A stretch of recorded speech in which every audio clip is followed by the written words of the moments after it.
Thank you, Madam Speaker, and through you to the membership. Disenfranchisement. That's what we're here to talk about.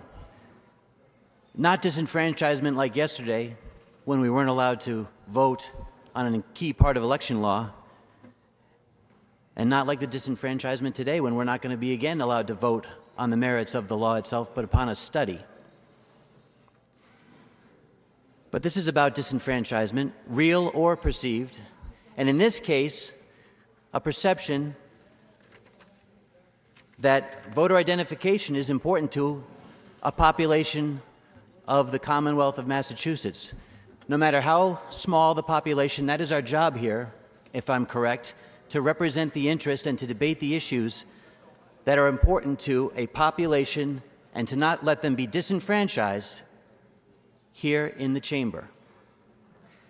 Not disenfranchised like when the reversal of the decision to allow a governor to appoint an interim senator happened 3 years ago, which might lead to people to believe that there is problems with voter laws in this state, but actually about showing an identification to vote.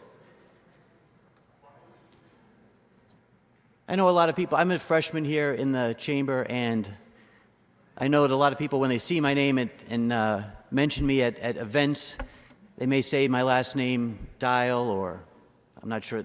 I get different pronunciations sometimes. My mom decided to make my life a little difficult with the Geoff and the Diehl for my name. So what I've found in my life is that it's very, very easy when I go to a librarian to get a library card, or I go anywhere to fill out a form or have a form filled out for me, to simply take out my state-issued identification and show them the ID rather than say my name, have them cross the name out and have to respell it. It's a very simple procedure. It takes me all of, 3 to 4 seconds to get my wallet out, hand them the ID, and do it. So it's a very simple process.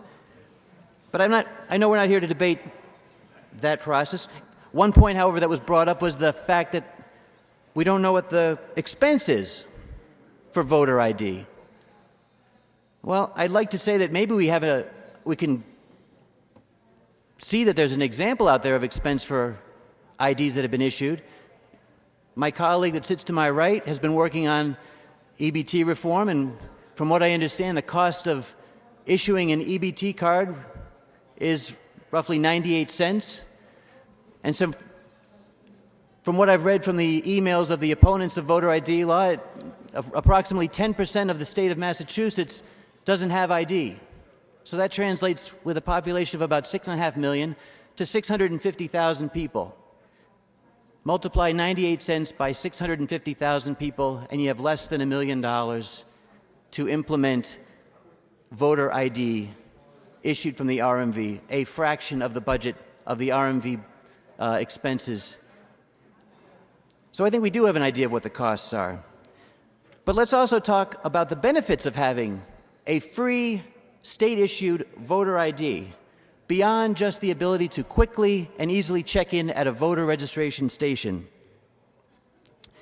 You would now, with a state-issued ID, if you didn't have one before, be able to cash a check. Certain job applications require a photo ID. They like to make a Xerox of it, front and back, and keep it on their records.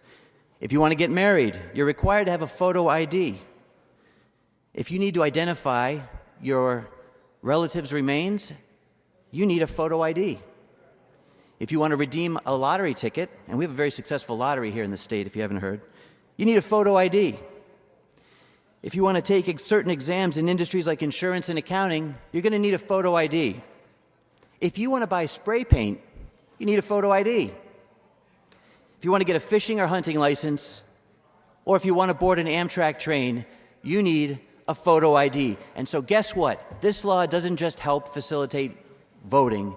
This law helps those who are disenfranchised and aren't able to get all these services because they don't have a photo ID. They now can vote and enjoy all these liberties that we enjoy, those of us who hold an ID card. So I'd like to urge that we vote not to further study this, but that we vote to approve the voter ID law as originally filed. Thank you, Madam Speaker.